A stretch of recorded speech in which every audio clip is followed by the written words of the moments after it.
Juste avant de commencer le cours de ce soir, il y a deux choses que je voulais dire. Vous savez qu'il y a une question d'abord dans les Mefarshei Zohar pour savoir dans quel monde ces Echalot sont. Parce que tout le monde sait qu'il y a plusieurs mondes. Il y a Atzilut, il y a Bria, il y a Yetzira, il y a Asiya. Enfin au moins les 4 grands mondes principaux, puisque chacun ils vont se subdiviser en d'autres types de mondes. Et c'est pas évident. Parce que le Rama qui dit que ça se passe dans Yetzira, mais d'après le Harizal, ça se passe dans un autre monde. Je crois qu'il dit que c'est dans Bria. En tout cas, on peut pas évidemment,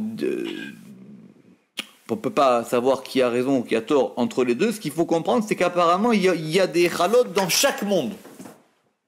C'est-à-dire dans chacun des mondes, il y a des palais. Donc il y a autant de palais qu'il y a autant de mondes. Ce qui veut dire que c'est une échelle avec beaucoup de barreaux. Alors, ça c'était le premier point. Le deuxième point, c'est que on a vu la dernière fois que la prière, elle était bloquée. Et la prière était bloquée, sauf que si la personne, on a dit Itav le gabemare kadakayut, si la personne elle fait teshuva et qui va prier une autre Vetsale tseluta aharazaka, et qui va prier une autre prière qui est zaka, qui est juste. Et cette prière qui est juste, quand elle va monter, donc il y a un malach qui s'appelle Saadiel, parce que lui c'est le témoin, c'est pour ça qu'on a dit que Saadiel il est témoin. Et lui, il est témoin de cette prière et il l'a fait monter en haut jusqu'à ce qu'elle va rencontrer cette prière-là juste qui monte et les deux, Vesalkin veitarvun kahada, et les deux, elles vont se mélanger ensemble et elles vont monter ve'alin et elles vont monter devant le roi. Le Mikdash Melech, il ramène au nom du Harizal quelque chose de pélé. Il dit... Vous savez que dans la prière, il y a les Shmoné Esrei. C'est ça ce qu'on appelle l'essentiel de la prière. C'est là à Amida. Il dit dans la Amida, il y a 18 bénédictions. Alors il dit qu'il a trouvé dans l'Arizal, j'ai pas vu l'adresse, que si une personne, sur les 18 bénédictions, il y en a une de bonne. Il y a 18 berachot dans la Amida, il a fait une de bonne. Il dit cette beracha qui est bonne dans les 18, on la compte. Et il dit à condition qu'à la fin de l'année, puisqu'il y a le jour de Rosh Hashanah de Din, qu'à la fin de l'année, il en ait 18 bonnes pendant l'année. 18 fois une bonne. Exactement, 18 fois une bonne. Et donc si c'est comme ça, c'est considéré comme une bonne prière pendant l'année. C'est-à-dire que pendant l'année, au moins, on va compter qu'une fois, il a fait une bonne tefila. Donc chaque fois donc si par exemple il a fait une bonne en Nissan, après la quatrième bonne en Tevet et l'autre en Tammuz, elles vont s'assembler ensemble. C'est ça qui ramène le Mikdash Melech. C'est pélé ça, non? Alors on continue. Alors il dit maintenant, on continue. Ulzimnin itahaya aïtseluta. Il se peut quelquefois que la prière elle soit repoussée.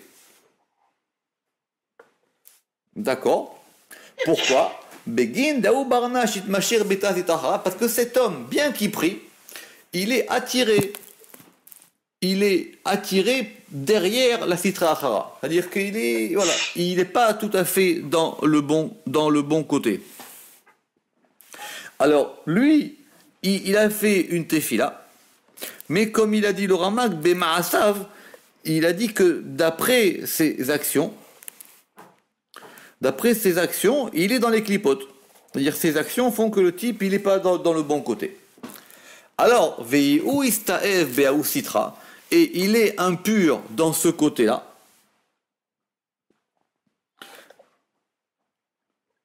Maintenant, lui, il a fait une tefila. Maintenant, lui, il n'est pas bon. Alors, est-ce qu'on va compter la tefila sans l'homme ou l'homme avec la tefila? Le Rama qui dit ve'az en tefila azot pesula nimseret beyadam al-hazeh אלא החיסונים עוסקים אותה דרך חושק כמו שעוסקים בניו על ידי מעשיו כדי פירשנו בברת משפטים. Et il dit donc cette tefila maintenant, c'est l'autre côté qui va la prendre. C'est ça qu'il dit. Et donc, il va la prendre, cette prière. Aoumemana, ce préposé, dit qui est Béaou dans ce côté, Sitra dans ce côté, Ahara l'autre, Misava qui est impur.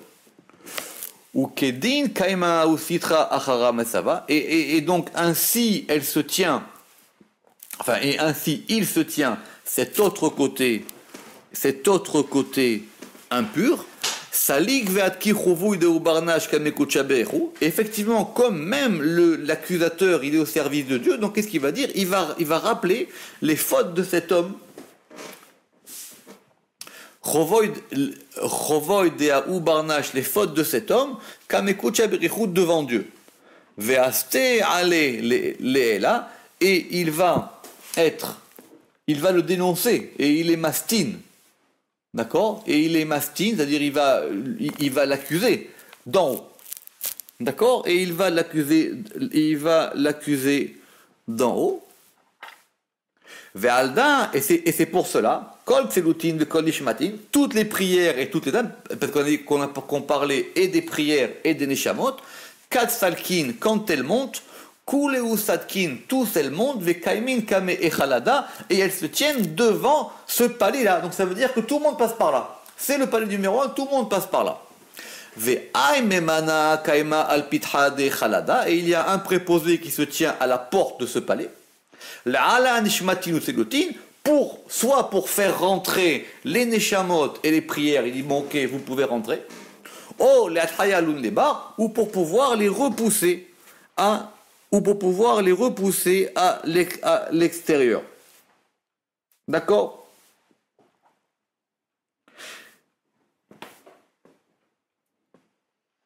Là, mais Pitra. Alors il dit, ça c'était la porte d'en bas. Dans le même palais, il y a une porte supérieure. Il y a une porte qui est plus haut. Il y a une autre porte. Il y a une porte que Dieu il a ouverte. Ça veut dire c'est pas qu'il a ouverte, c'est qu'il a créé une ouverture dans cette porte-là. Et elle s'ouvre 3 fois par jour. Donc apparemment, il s'agit que des trois prières. Le Rama qui dit que c'est-à-dire que ça correspond à l'unité du matin par rapport au Chesed, l'unité du soir par rapport à Gvura, et l'unité de l'après-midi par rapport à Gvura, et l'unité du soir par rapport à Tiferet. Et donc à ce moment-là, il y a une grande lumière qui se passe dans le monde, et cette porte-là, elle s'ouvre. Vela Anil, et il ne la ferme pas. Et elle n'est pas fermée. Vekaima leinun mareun de tiufta. Et elle se tient pour ceux qui ont fait teshuva.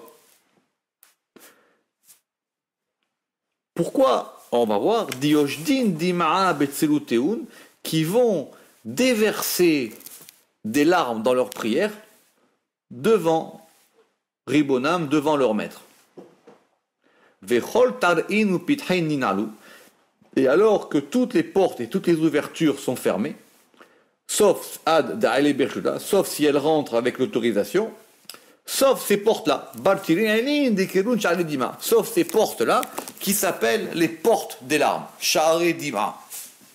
Alors c'est une Gemara connue qui dit que les portes de la prière elles sont en général fermées, mais Sha'are Dima loninalu, les portes des larmes elles sont jamais fermées. Une prière qui est faite avec un homme qui pleure, elle passe toujours. Pourquoi? Pas une femme. Tout le monde, une prière qui parle. Une prière. Pourquoi le Mikdash Melech ou le Ramaz, il dit parce que les yeux, ils sont plus hauts que la bouche. Quand un homme il prie avec sa bouche. Donc il fait sortir quelque chose au niveau de sa bouche. Mais quand un homme il pleure, c'est au niveau des yeux. Donc comme maintenant ses yeux, ils ont provoqué quelque chose, c'est-à-dire qu'il a versé des larmes, pas parce qu'il veut pleurer ou parce qu'il veut invoquer, c'est plus haut. Il dit c'est pour ça que maintenant ces Sha'are Dim'a, elles sont plus hautes que ces Sha'are Apé. Parce qu'il dit que ça c'est la Teshuva Eliona, parce qu'il y a une Teshuva d'en bas et il y a une Teshuva d'en haut. Il y a la teshuva d'en bas, où il n'y a pas de pleurs, et il y a une teshuva d'en haut, qui est plus haute. Mais il dit que même ces portes-là, elles sont nombreuses. Il dit, c'est pour ça que le Zohar, il a dit Sha'arei Dim'a au pluriel. Parce qu'il y a de nombreuses téphilotes, chez Miné Tefilot Rabot, qui Kebechinat a Tefilot Belo Dim'a, Bechinatam Bidima, parce que il y a autant de catégories de prières sans larmes que de catégories de prières avec larmes. Et c'est pour ça qu'il y a de nombreuses portes. Parce que le Rama qui dit que celui qui fait Teshuva, littéralement, il est en keratzmo, il se déracine. Faire Teshuva, c'est-à-dire qu'il y a une personne, elle est à un endroit, et maintenant elle va se déraciner elle-même, elle change d'endroit.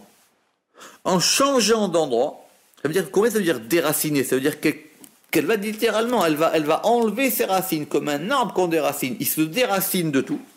Et en se déracinant, il va déraciner toutes les tfilotes qu'il a faites avant, toutes les mitzvot. Et donc du coup, il va effectivement aussi déraciner, c'est-à-dire briser tout ce qu'il avait fait de mal avant.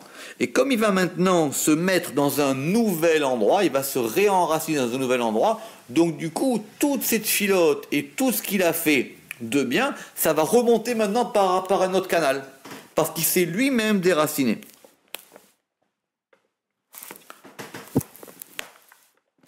Alors, Vechad, et quand cette Aïtseluta Dedima, quand cette prière des larmes, Salkaleela, elle monte en haut, pour entrer dans ses portes, il va se présenter un Ofan. Donc vous savez qu'il y a les Malachim, les Ufanim et les Chayot. Il y a plusieurs catégories dans les Malachim. On ne va pas rentrer ici dans cette histoire, mais c'est à mon avis, il faudrait voir ça dans le Rambam, parce que le Rambam donne aussi les catégories des anges, bien qu'on ne soit pas tous d'accord. Enfin, dans tous les grands, qu'on ne soit pas que d'accord sur quels sont ceux qui sont plus hauts que les autres. Et là-bas, il y a un Ofan, donc, qui est en aide des Kaima, al-Shit me Achevian Revavan. Il y a un Ofan qui se tient, ça veut dire qui est au-dessus de 600 Hayot, c'est-à-dire un autre degré d'anges qui sont grands. Shet Min Revan Revavan. Et son nom à lui, il s'appelle Rahamiel, parce que c'est lui qui a de la miséricorde. Donc c'est un malach qui est là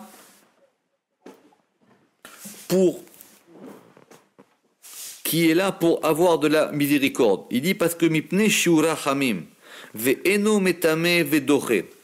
Et lui, il n'est pas là ni pour rendre impur ni pour repousser.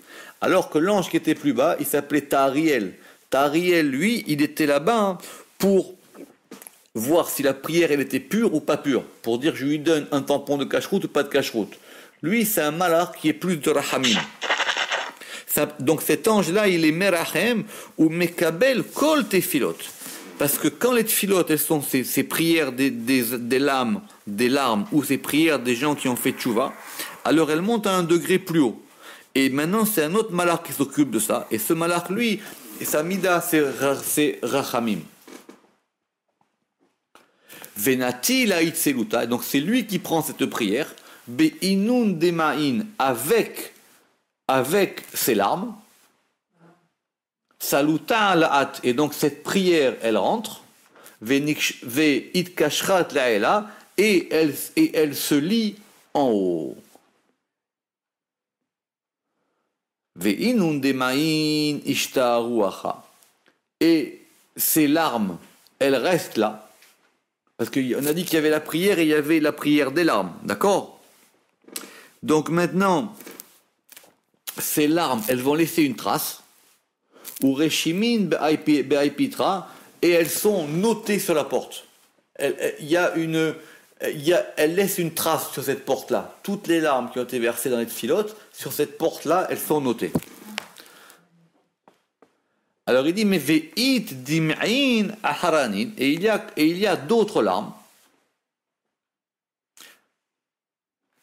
Urshimin tadir al kol inun retichin nilain. Et il y a des larmes qui sont toujours inscrites sur al kol inun retichin nilain, sur tous les chariots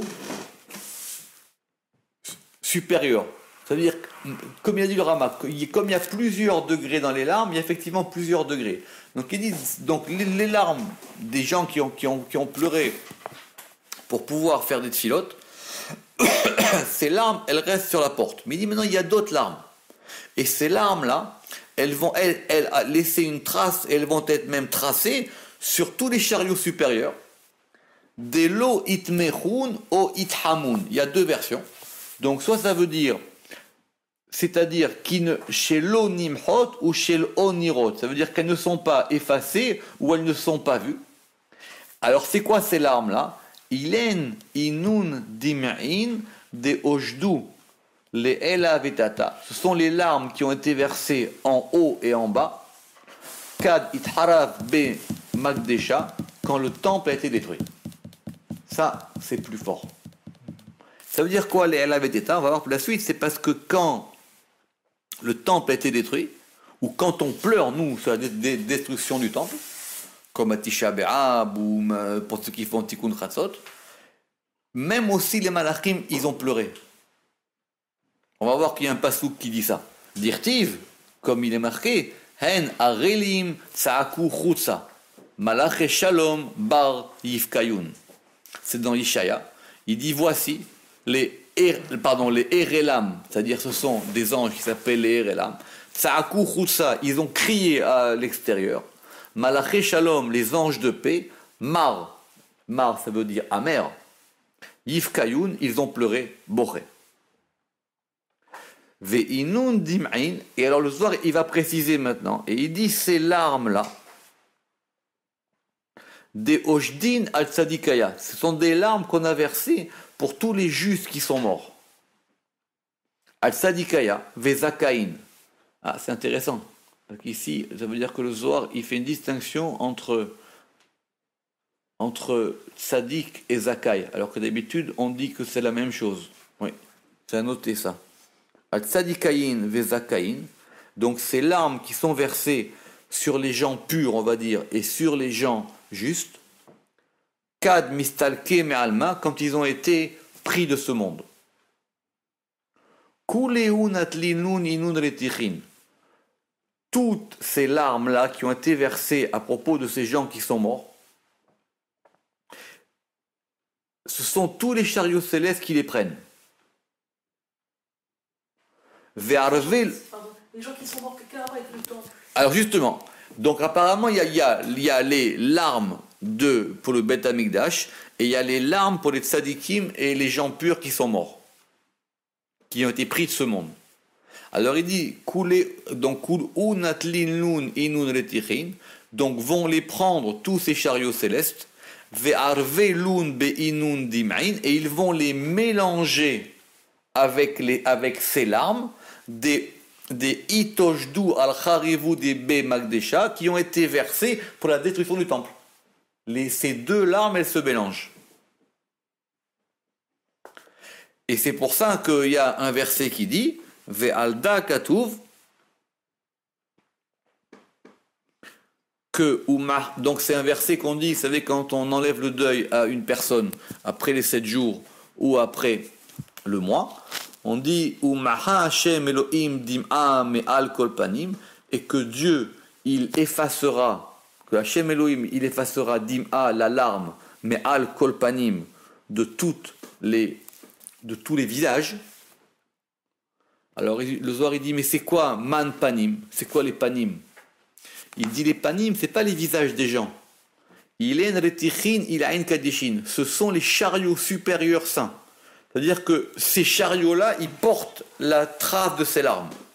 Donc quand le prophète il a dit Umacha Hashem Elohim dim'a me'al kol panim, que Dieu il effacera les larmes de tous les visages, il dit man panim, ce sont quoi les panim?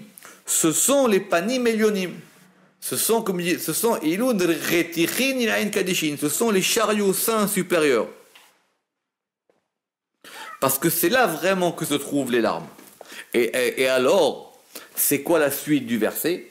Et après, Ulbatar, Vecherpatamo Yassir Me'al Kol Haaretz, et la cherpa, c'est la honte, et la honte de son peuple, Yassir, il enlèvera, Me'al Kol Haaretz, il enlèvera de toute la terre. Qui Hachem d'Iber, parce que Dieu a parlé. Donc le Vasouk, il parle bien de deux choses. Puisqu'il dit qu'au départ, Dieu il va effacer les larmes des visages et il va enlever la honte de toute la terre. Pourquoi il dit Haaretz, c'est pas Israël? Mais Aïkol Haaretz, ça peut vouloir dire toute la terre, mais ça peut vouloir dire aussi tout le monde.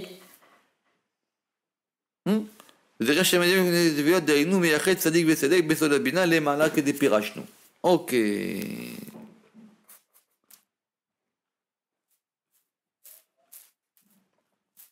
C'est ça. Et donc, parce que ces larmes-là, il y a un long ramak qui va expliquer que il dit qu'il y a 3 sortes de larmes. Alors, et on va voir. Il dit Ve'em shalosh mine dimaot. Il y a 3 sortes de larmes. Il y a d'abord dim'at achorban, il y a d'abord les larmes concernant la destruction du temple. Ou malaché asharet bachou, et pour la destruction du temple, même les anges, ils ont pleuré. Sheotam dimaot em bechinat notfot bikol bechinat ain. Et parce qu'effectivement, ces larmes-là, elles sont au-dessus de toute vision humaine.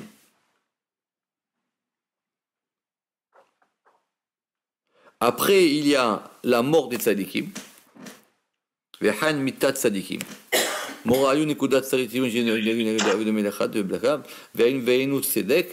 Et après, il y a encore un 3e sorte de larmes. On avait dit que c'était les premières larmes des téphilotes.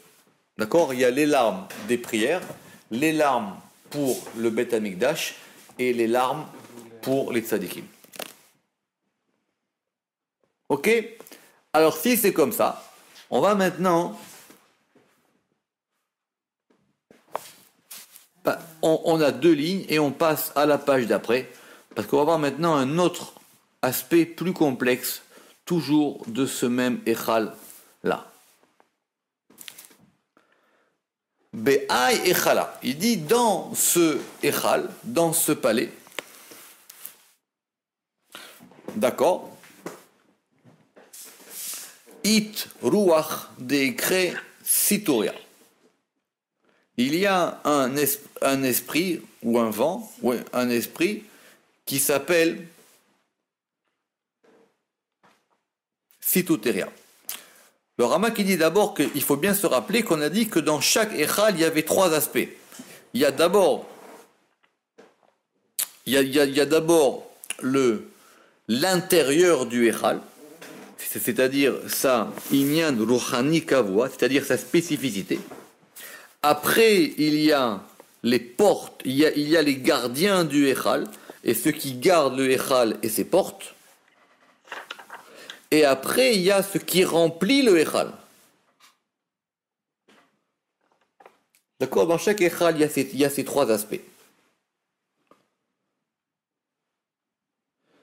Et il dit que ce Shem-là, on ne sait pas ce qu'il veut dire tellement il est enfoui. Et qu'il dit qu'il y a des Shemot Kedoshim qu'on ne peut même pas comprendre d'où ils viennent. Parce qu'a priori, vous savez que quand on a dit Michael, c'est parce qu'il est comme Dieu. On a dit Raphaël, c'est parce qu'il va guérir. On a dit Tariel, c'est parce qu'il va être Metaer. Rahamiel, c'est parce qu'il va être Rahamim. Il dit là, on arrive à un niveau de nom où on ne comprend même pas ce qu'il veut dire. Ve'ai iu chezu sefira. Et ça, c'est-à-dire qu'on est maintenant rentré à l'intérieur du Echal lui-même. Et ce Ruach, ça veut dire que ici le Zohar, il n'a pas dit Memana, ou il n'a pas dit Malach, il n'a pas dit ni un préposé ni un Malach. Il a dit ici il y a un Ruach. C'est le nom de ce Ruach qui est à l'intérieur du Echal. Et il dit ce côté-là, ce nom-là, il est comme la vision du saphir. D'accord? Alors effectivement, parce que ce Echal, il s'appelle Livnat Asafir. Mais on a bien entendu que quand on a dit Livnat Asafir, il y avait deux mots. C'est-à-dire qu'il y a là-bas deux forces. Il y a Shne Kochot.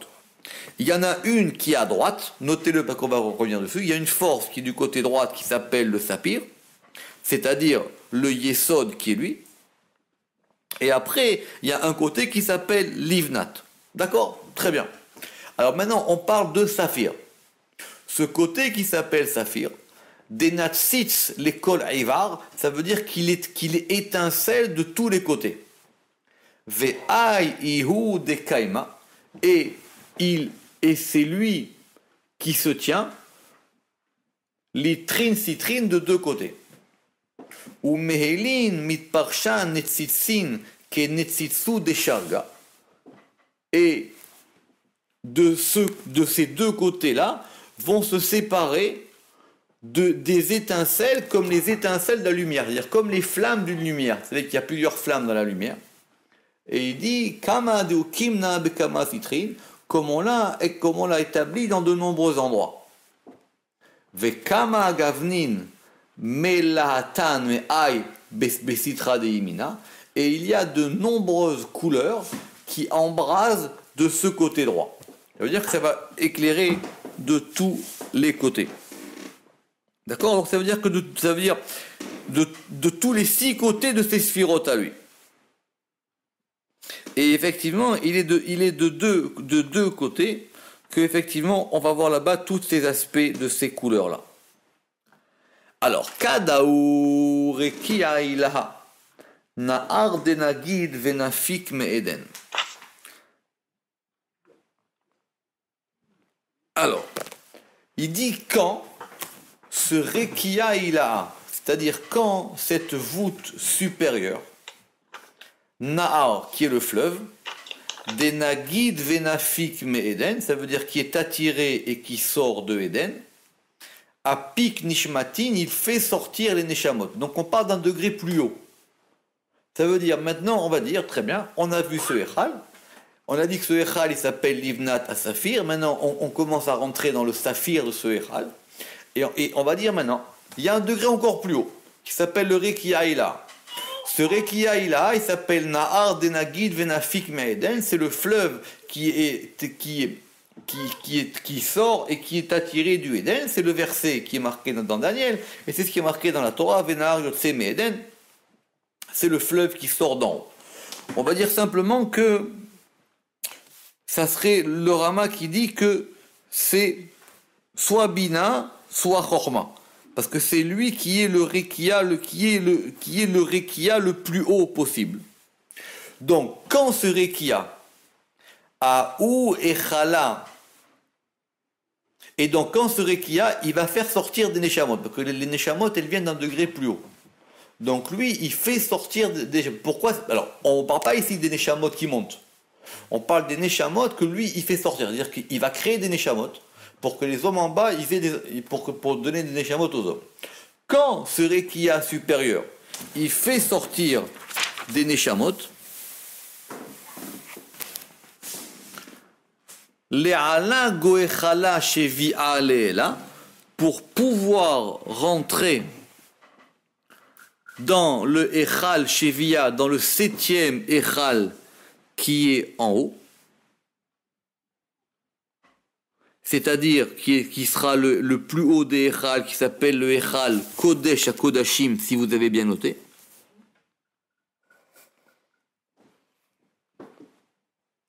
Aou Echala Shevia Nakitlun, ce 7e palais, Nakitlun, ce septième palais, il les prend. Il prend ces Neshamot là. Vekad nafke inu nishmatin kadishin. Et quand elles sortent, ces Neshamot saintes, migo aouechala shevia, de ce 7e palais, nartin, elles vont descendre, ad dematoun, jusqu'à ce qu'elles arrivent, les aïechala, dans notre echal à nous. Dans notre Echal qui s'appelle Livnat Asafir. Donc ce sont des Neshamot qu'on peut rencontrer en fait quand on prie. Et quand elles sortent Vekad nafku, inu nishmatin kadishin, quand elle sort ses âmes saintes, mego ou echala shevia de ce septième palais. Pourquoi? Parce qu'il y a des neshamot qui, malheureusement, elles peuvent venir du mauvais côté. Tu comprends? Si les parents, ils n'ont pas de mérite, ou si le patron, il veut pas, etc., il peut envoyer des neshamot un peu tordus. D'accord? Rabbi Shalom. Alors, maintenant, donc ces neshamot kadishin, quand elles sortent de ce migo, de l'intérieur de ce Echala Shevia, de ce septième palais, elles vont descendre, Nartin, ad Dematoun, jusqu'à ce qu'elles arrivent dans ce Echal, dans notre Echal, Livnat Asafir. Qu'est-ce qui se passe là? Venakit lun ayruha kadisha siteruya. Cet esprit du Echal, qu'on a nommé plus haut, lui, il prend ces neshamot là. D'accord? Il les prend. Alors, lui, qui c'est lui? Dans Echal Livnat Asafir, c'est lui le roi, c'est-à-dire c'est le degré le plus intérieur. On répète, il y a le Echal, il y a des portiers, on a vu comment il s'appelait, il y a des portiers, les portiers, eux, ils voient qui c'est qui rentre pas, il y a plusieurs, un qui prend les tfilotes, l'autre qui les garde, l'autre ça dépend des tfilotes, on a déjà vu ça avant. Maintenant, lui, il prend ces neshamot-là. Maintenant, lui, dans le Echal Livnat Asafir, il est du côté droit. Des Uleimina. Lui, il est dans l'aile droite du palais. Vekol inu nishmatin dechorin. Et toutes ces âmes masculines. Alors, masculine, ça ne veut pas forcément dire, ça c'est une bonne question, il faudrait que je regarde là. Ça peut vouloir dire aussi que ce sont des neshamot qui sont du côté de Chesed. C'est-à-dire qui a neshama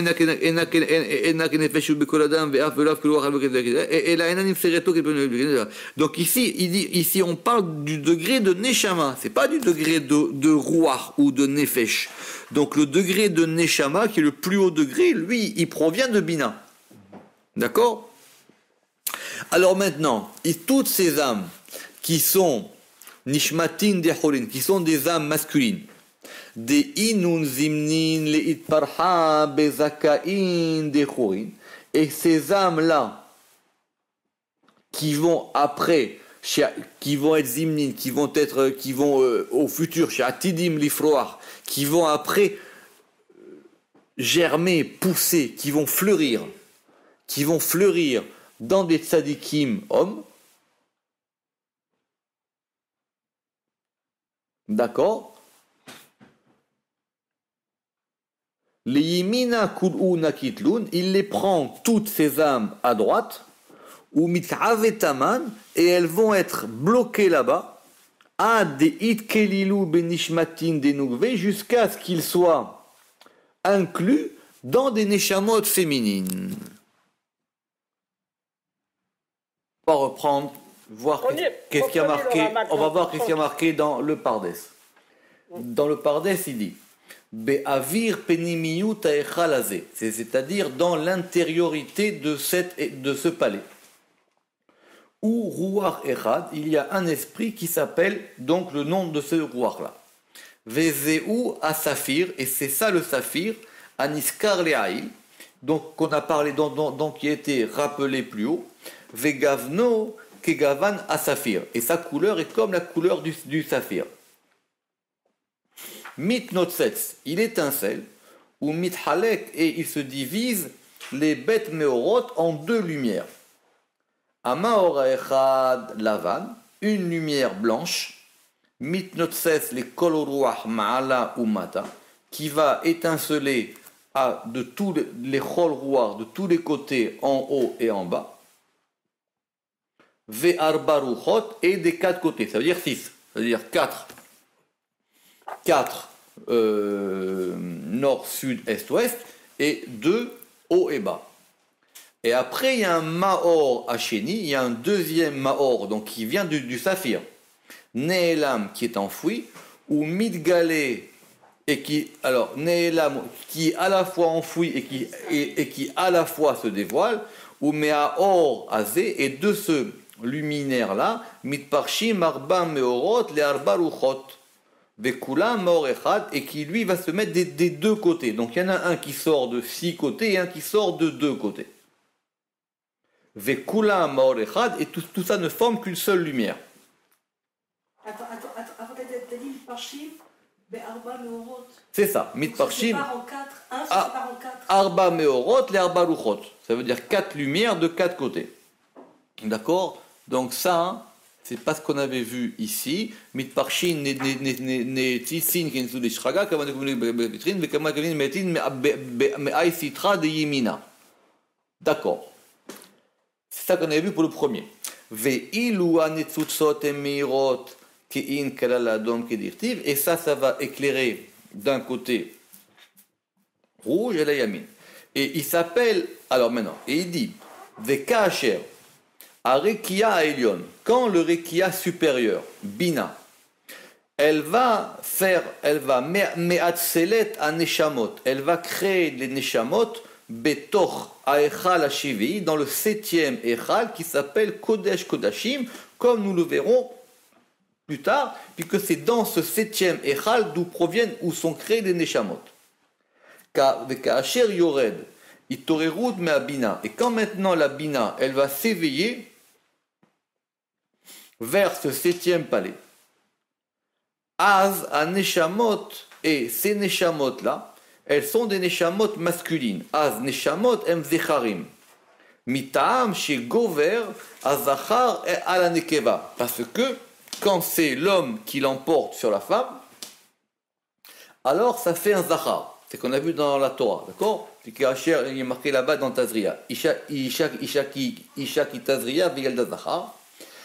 D'accord? Qui est et mais man delim gavar qui torot elion meorer nekeva ve'adverterela ukidashama yegbe akwach elion ve'u zachar ve'az aruach azeh asafir ayemini shu zachar. Donc maintenant ces neshamot masculines, attention, il peut y avoir aussi des neshamot féminines.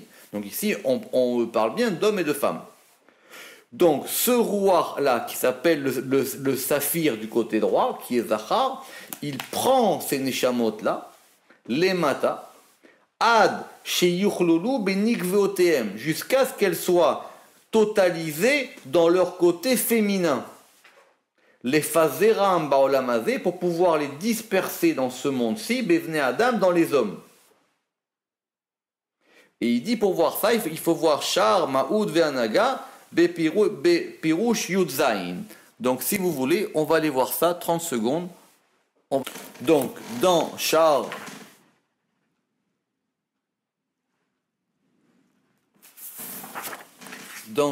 Ma'out, dans Sha'ar Ma'out Ve'anaga, Sha'ar Ma'oud Ve'anaga, dans le Perek Yudzaïn. Sha'ar Ma'oud Ve'anaga, c'est le 8e. Oui, donc il a dit dans Sha'ar Ma'oud Ve'anaga, Perek Yudzaïn. On va le voir ça, 2 secondes. Donc là-bas, dans Sha'ar Ma'oud Ve'anaga, il dit que c'est comme dans la Hydra, que Rabbi Shimon, il a dit là-bas dans la Hydra que c'est pas Shalem s'il n'y a pas un homme et une femme. Très bien. Donc, mais maintenant, donc ici, ces Neshamot qui sont masculines, elles descendent dans le côté droit du saphir, de Livnat à saphir, et elles vont être bloquées là-bas jusqu'à ce qu'elles puissent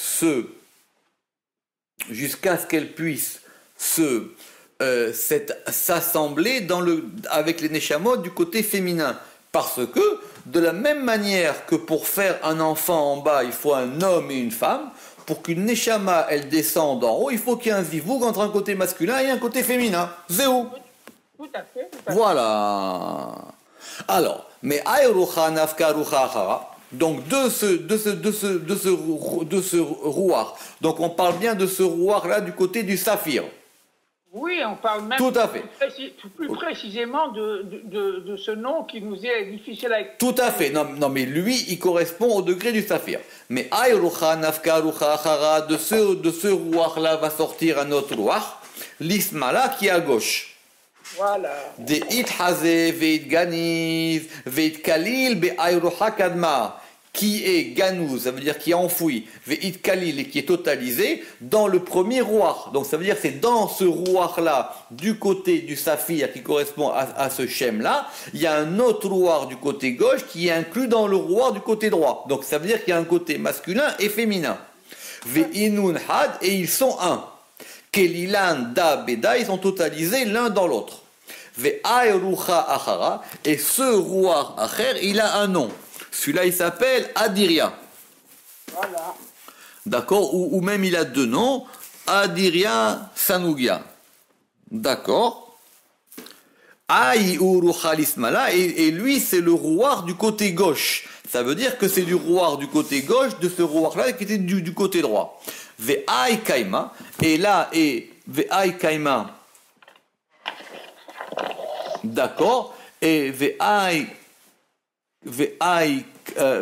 kaima dachar tiyufta de echala shevi'a li dafka be'a'u na'ar de nagid venafik. Et quand, alors maintenant, et quand il va y avoir un désir du septième echal, c'est-à-dire que c'est la bina qui veut maintenant, les iddabka, c'est-à-dire pour pouvoir se coller à ce na'ar des nagid venafik, à ureuta de salka mitata le'ela, c'est-à-dire cette volonté qui monte de bas en haut, avda nishmatin bereuta dile, elle va faire des neshamot avec sa volonté à elle, et elles sont nekevot.